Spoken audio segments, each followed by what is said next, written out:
Here is why you should care about the fighting that is going on in Sudan. What's happening there is more than meets the eye, and it's time for the world to discuss the actual truth of what is going on there.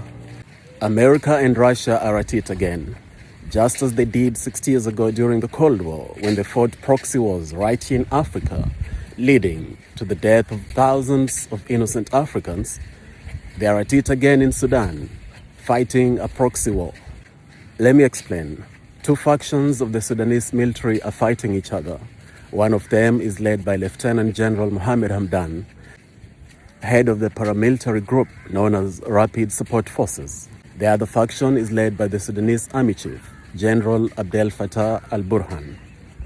So why are they fighting? This is where Russia and USA come into the picture.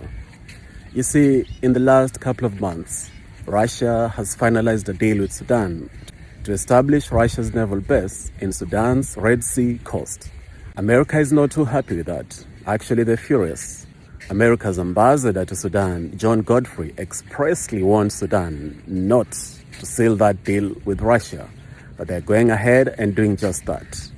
And so when the paramilitary unit began fighting the other faction of the army, that wasn't happening in a vacuum. The big problem is that you're not going to hear this in the mainstream media. Neither are you going to hear a lot of African governments voicing this, which is very unfortunate, because Africa must learn to speak its truth and stand on this truth, because truth will set you free. So it is left to the African people, we the African people, to speak this truth and tell America and Russia to get off Africa, to get their hands off Africa.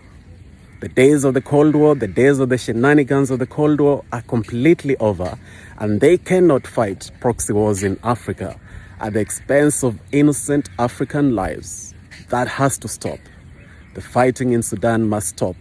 The puppet masters must stop their evil, diabolic games.